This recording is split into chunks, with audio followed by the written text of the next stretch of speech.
చెప్పలేకపోతే అనేదా భావించద్దని చెప్పేసి తెలియజేస్తూ ఇక్కడ ఇచ్చేసినటువంటి మరి రైతు సోదరులకు మరి అదే విధంగా పత్రికా మిత్రులకు మీ అందరికీ పేరు పేరున నా హృదయపూర్వక నమస్కారాలు తెలియజేస్తా ఉన్నా.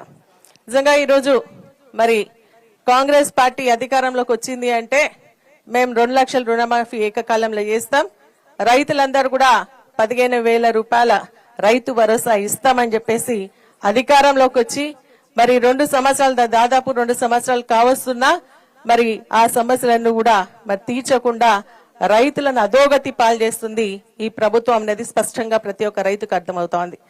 ఒకప్పుడు కేసీఆర్ గారు రైతు బాంధవుడిగా ఉండి ఒక రైతుగా రైతులు ఎదుర్కొన్నటువంటి అనేక సమస్యలు తెలుసుకొని ఆ రోజు మేనిఫెస్టోలో పెట్టకుండా ప్రతి ఒక్క రైతుకు మరి 10,000 రూపాయలు మనం ఆర్థిక సహాయాన్ని అందించి రైతు పెట్టుబడి కింద ఇవ్వాలన్న ఆలోచనతో ఆ రోజు కార్యక్రమాన్ని తీసుకొని వస్తే కేసీఆర్ గారు ఇచ్చేటువంటి 10,000 వద్దు, మేం 15,000 ఇస్తామని చెప్పి మాట తప్పి ఈ రోజు మరి దాదాపు 4 సార్లు ఈ ప్రభుత్వం వచ్చిన తర్వాత 5 సార్లు వేయాలా, కానీ ఒక్కసారేమో కేసీఆర్ గారు ఎన్నికల టైంలో హరీష్ రావు గారు చెప్పిండ్రు మేము సోమవారం, ఎందుకంటే శనివారం వచ్చింది ఆదివారం వచ్చింది సోమవారం టింగ్ టింగ్ మని మీకు పడతాయి అని చెప్పగానే పోయి మరి ఎలక్షన్ కమిషన్ కి కంప్లైంట్ ఇచ్చి ఆపి అధికారంలోకి వచ్చిన తర్వాత అవి అరకొరగా రైతు ఖాతాల్లో రైతు బంద్ చేయడం జరిగింది.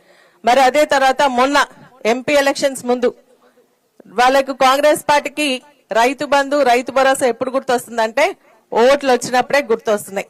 అందుకనే ఎంపీ ఎలక్షన్స్ ముందు ఒకసారి వేయడం జరిగింది, అది కూడా 4 ఎకరాల వరకు వేసి 4 ఎకరాల లోపల ఉన్నటువంటి రైతులకు అద్దెగుంటున్నా లేకుంటే ఎకరా ఉన్నా ఎకరన్నర ఉన్నా వాళ్ళకి ఇంతవరకు రైతు బంధు వల్లే రైతు భరోసా వల్లే. మరి అదే విధంగా ఇప్పుడు మళ్ళీ ఇప్పుడు ఎందుకు గుర్తొస్తున్నారంటే రేపు స్థానిక సంస్థ ఎన్నికలు వస్తున్నాయి కాబట్టి ఆ స్థానిక సంస్థల ఎన్నికలు వచ్చినప్పుడు మళ్ళీ రైతుల ఖాతాలో వేస్తే రైతులంతా కూడా వాళ్ళ కోట్లు వేస్తారని భ్రమలో ఉన్నారన్న విషయాన్ని రైతులందరూ కూడా రేపు గుర్తు చేసే విధంగా మీరందరూ కూడా ఉండాలని చెప్పేసి కూడా నేను ఈ సందర్భంగా తెలియజేస్తా ఉన్నా. ఇప్పుడు చాలా మంది రైతులకు అర్థమైపోతుంది, ఆ రోజు ఓట్లు వేసినటువంటి వాళ్ళు కూడా సభా వేదికల దగ్గరకు వచ్చి చెప్తున్నారు మేము పొరపాటున వేసినాం, కేసీఆర్ గారు ఉంటే మాకు మంచి రైతు బంధు పడుతుండే, వానచునికి ఇట్లా పడగానే మా ఖాతాలో డబ్బులు పడినాయి, లేకంటే కోతలు పోయగానే మా ఖాతాలో డబ్బులు పడితే మేము వడ్డీ వ్యాపారులకు దగ్గరకు వెళ్లకుండా మేము వ్యవసాయం చేసుకోవడానికి ఈ డబ్బులు వాడుకున్నాము, ఈ రోజు మేము అప్పుల పాలైతా ఉన్నాం, బ్యాంక్ లో పోతేనేమో రుణమాఫీ కాలేదు మీకు అప్పు ఇవ్వమంటున్నారు, బయట పోతేనేమో పైసలు లేవు ఇస్తలేము వడ్డీలు ఎక్కువ అని చెప్పేసి అంటున్నారు అని చెప్పేసి రైతులందరూ కూడా బాధపడతారని చెప్పేసి కూడా నేను తెలియజేస్తా ఉన్నాను. మరి ఈ రోజు దాదాపు ఒక 4-5 ఎకరాల వరకు పడుతున్నాయి, కానీ మరి ఇక్కడ మన పటంచెరు నియోజకవర్గం రైతులకు ఎందుకు వేయరని చెప్పేసి కూడా మనం అడుగుతా ఉన్నాం. వీళ్ళందరూ రైతులు కాదా అని చెప్పేసి అడుగుతా ఉన్నాను. ఈ రోజు రింగ్ రోడ్ చుట్టుపక్కల ఉన్నటువంటి రైతులందరూ కూడా మరి ఈ రోజు మేము వాళ్ళంతా కూడా ఇండస్ట్రియల్ బెల్ట్ హెచ్ఎండిఏలోకి వచ్చేసిండ్రు, జిహెచ్ఎంసీ పరిధిలోకి వచ్చిండ్రు, కాబట్టి అక్కడ రైతులు లేరు, వ్యాపారస్తులు ఉన్నారు, మేము రైతు బంద్ వేయమని చెప్పేసి ఆపుతా ఉన్నారు. నేను ఎవరైతే ఈ యొక్క రిపోర్ట్ ఇచ్చిండ్రో వాళ్ళందరూ కూడా అడుగుతాను, మా రైతులను కానీ మమ్మల్ని కానీ అడగాల్సినటువంటి అవసరం లేదు, మీ యొక్క అగ్రికల్చర్ ఆఫీసర్ని అడగండి, ఇక్కడ ఎంతమంది రైతులు ఉన్నారు ఎంతమంది వ్యవసాయం చేసుకుంటున్నారో మీరు కళ్ళకు కనిపిస్తలేవా అని చెప్పేసి అడుగుతాను. మనం ఇక్కడ కూర్చున్నటువంటి ఈ జిన్నారం మండలంలో ఈ చుట్టుపక్కలనే మనకు ఎంతమంది రైతులు వ్యవసాయం చేసుకుంటున్నారో మనకు కనిపిస్తుంది. మరి వాళ్ళందరికీ రైతు బంధు ఎగగొట్టడానికి ఈ రోజు మరి కాంగ్రెస్ పార్టీ కుట్ర పనింది అని చెప్పేసి మనం అర్థం చేసుకోవాలని చెప్పేసి కూడా తెలియజేస్తా ఉన్నాం. మన పట్టణ నియోజకవర్గంలో 4 మండలాలకు ఎందుకు అయ్యారని చెప్పేసి అడుగుతా ఉన్నాం. అదేవిధంగా ఈ చుట్టుపక్కల ఉన్నటువంటి రింగ్ రోడ్ లోపల ఉన్నటువంటి రైతులకు ఎందుకు వేయరని చెప్పేసి అడుగుతా ఉన్నాం. ఖచ్చితంగా వేయాల్సిందే. ఈ రోజు జిన్నారంలో రైతుల దీక్ష చేసిందంటే తప్పకుండా ప్రభుత్వం దిగొచ్చి మీకు అందరు కూడా తొందరలోనే రైతు బంధు వేస్తారనే ఒక నమ్మకం ఉంది. ఈ రోజు హరీష్ రావు గారు అట్లా మాట్లాడతారని చెప్పేసి కూడా నేను తెలియజేస్తా ఉన్నా. మరి ఇదే కాకుండా ఏదన్నా మాట్లాడితే కేసీఆర్ గారు ఆనవాళ్ళు తీసేస్తామని చెప్పేసి మాట్లాడుతున్నారు రేవంత్ రెడ్డి గారు. 24 గంటలు కరెంట్ ఇచ్చినటువంటి కేసీఆర్ గారు ఆనవాళ్ళు ఎవరైనా రైతుల గుడ్డల నుంచి తీయగలుగుతారా? అదేవిధంగా మనకు రైతు బంధు అడగకుండా రైతు బంధు వేసినటువంటి రైతుల గుండెల నుంచి తీయగలుగుతారా అని అడుగుతా ఉన్నాను. కళ్యాణ లక్ష్మి ఇటువంటి ఆడపడుచుల గుండెల నుంచి తీయగలుగుతారా అని అడుగుతా ఉన్నాను. న్యూట్రిషన్ కిట్ గాని అదేవిధంగా కేసీఆర్ కిట్ గాని ఇచ్చినటువంటి వాళ్ళ నుంచి తీయగలుగుతారా అని అడుగుతా ఉన్నాను. ఇంటింటికి మరి నల్ల కనెక్షన్ ఇచ్చినటువంటి కేసీఆర్ గారి ఆనవాళ్ళని తీయగలుగుతారా అని చెప్పేసి అడుగుతాను. ఇవే ఆనవాళ్ళు తీస్తా అని మన మిస్ వరల్డ్ కంపెనీ మన మిస్ వరల్డ్ కి సంబంధించినటువంటి పోటీల్లో ఏం చూపించింది? మళ్ళీ మన సెక్రటేరియట్ అంబేద్కర్ సెక్రటేరియట్, అంబేద్కర్ విగ్రహం, అదే మన కేసీఆర్ గారు కట్టిన పోలీస్ కంట్రోల్ రూమ్, అదే విధంగా యాదగిరి గుట్ట, ఇవన్నీ ఎవరు కట్టిరు? ఆనగాళ్ళు తీయగలుగుతారా వాళ్ళు?